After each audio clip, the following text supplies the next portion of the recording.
Hello friends, welcome to Total Recap. Today we are going to explain a movie named These Final Hours, released in 2013. So sit with some popcorns, relax, and enjoy this sci-fi/thriller movie. In the beginning of the movie, we see a massive asteroid heading towards Earth in the North Atlantic. This implies that the entire world will be destroyed in just a few hours.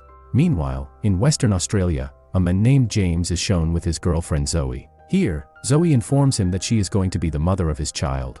However, James is not happy upon hearing this because he knows that a storm will hit Australia in the next 12 hours, leading to the destruction of the entire country. Due to this, James decides to leave Zoe alone and goes in his car to party, which might be the last party of the world. The party is named the Party to End All Parties. While James is drinking in his car, he observes people gathering in various places, praying, as everyone knows that the end is near. During this, James keeps experiencing visions of his girlfriend Zoe while driving. Suddenly, he sees that the road ahead is blocked. Before he can decide his next step, an unknown man enters his car, placing a sword at his neck, and says that now you will go wherever I tell.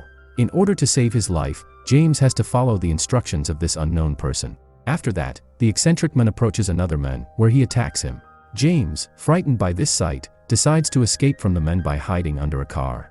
After a while, when the man leaves the scene, James comes out from under the car.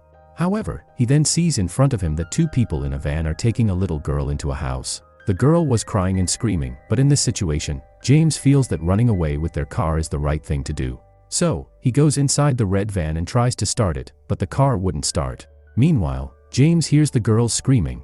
Because of this, he decides that he will rescue the girl no matter what. Holding a hammer in his hand, he enters the same house where the two men had taken the little girl. Inside the house, James proceeds to knock out both men who had taken the little girl. But now, James picks up the girl and brings her outside to the red van, saying, "Get in the car, we need to get out of here quickly." However, the girl is still scared of James and says, "Drop me off at my dad's place." Here, James assures her that she has no need to fear, and she is safe with him. "We need to leave quickly from here because this place is not safe at all." On the way, the girl tells James that her name is Rose. "Her dad burned our house because it held too many memories. He didn't want anyone else to live in our house after us. After that, my dad was taking me to my aunt's house, but our car ran out of gas on the way. So, my dad went to the gas station, but we got separated there. Actually, there's a lot of chaos and trouble at gas stations, especially in the whole city, so Rose left her dad there. After that, when the two men saw Rose alone, they kidnapped her. Later, Rose tells James to take her to that gas station. Maybe my dad is still waiting for me there." Here, James sees that his car is also running out of gas, so he goes to the gas station. But when he gets there, he sees that only Rose's dad's car is there. Here, Rose shouting at her dad so loudly that even the horn of his car honks. But her father doesn't seem to be aware of it. Seeing this, James says that if your father were around here, he would have come by now after hearing your voice. "But if you want, you can come with me." However, Rose once again ignores James' suggestion and says that you can drop me at my aunt's house, my father might be there. After that, she gives James the address of her aunt.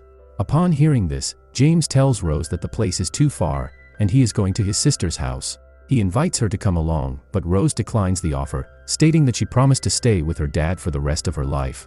However, James sits in his car and waits, as there is no other option for Rose. Eventually, Rose has to go with James. Now, James wants to enjoy the last party by leaving Rose at his sister's house. Soon, he reaches his sister's house, but upon entering, he sees that someone has attacked and killed his sister and her entire family. He doesn't want Rose to witness all this. So, he tells Rose to go swimming in the swimming pool, and in the meantime, he decides to leave her here and attend the final party. Anyway, in this world, the remaining hours of those who are still alive are very few because everything that breathes will cease to exist completely in just a matter of time. Contemplating this decision, James goes to the garage where he intends to leave alone in his sister's car. However, Rose notices him and decides to join him in the car. This time, James informs her that he is going to a party, and Rose, too, gets ready to attend the party.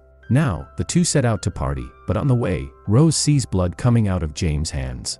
Due to this, Rose uses a piece of cloth to help James stop the bleeding. At that moment, James sees a police officer with his family, heading towards the library. In reality, James is thinking about handing Rose over to the police officer. But when he enters the library, he discovers that the police officer is actually there to harm his own family. Upon seeing James, the police officer says that he wants him to systematically kill his entire family because the world is about to end very soon, and he can no longer bear that fear. but James refuses to comply with such an act and leaves with Rose. Then both of them go to the same party where James wanted to go. Here, many people are enjoying. Actually, the host of this party is a very close friend of James, and host's sister is the ex-girlfriend of the James. James's ex-girlfriend tries to seduce him when she comes to him and then takes James to a room. James tells Rose to wait here, he'll be back in a few minutes. Now Rose feels alone among so many people. On the other side, James's ex-girlfriend wanted to be intimate with him, but James doesn't want to be intimate with her because he is more upset about the death of his sister and her family. He also tells his ex-girlfriend about it, but she doesn't want to hear all this. After that, she takes James to a bunker in the room, saying that when destruction comes to the entire Earth in some time, we will hide here. But James tells her that the destruction will be so massive that no bunker can save you. Hearing this, she starts crying and says she doesn't want to die. James comforts her and goes back to the party where he sees that someone has given Rose a drugged drink. As a result, her health is deteriorating, so he takes Rose in a car and leaves from there. After that, James goes straight to his mom's house with Rose. His mom asks him why he has come so late and what is the point of coming here now. Then she asks James about his sister, but James doesn't respond. She tells him that she went to their house the day before, knocked on the door, but no one opened. James then lies to his mom, saying that he has left his home. In reality, James doesn't want to tell his mom that his sister and his entire family are no longer in this world. After that, James's mom asks about Rose, and James says that she has separated from her father. James says he's just helping her and asks if there is petrol in the garage to help her. Then they both go to the garage, where James takes out petrol, fills up his car tank, and then puts Rose back in the car, because he has decided to take Rose to her aunt's house. Before leaving, he sees his mom one last time and then leaves with Rose. However, when he reaches her aunt's house, there is no one there. Soon, James finds a dead body near the house with a photo of Rose in the pocket.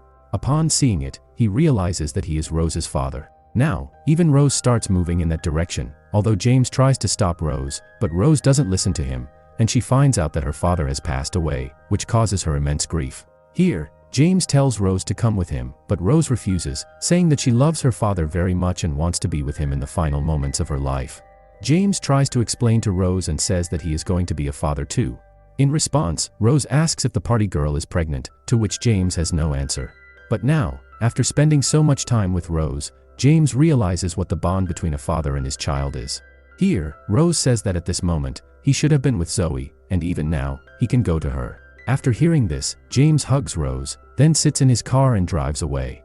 However, Rose runs behind his car, waving goodbye, and seeing this, James's eyes fill with tears because he knows that soon, Rose's time in this world will also come to an end.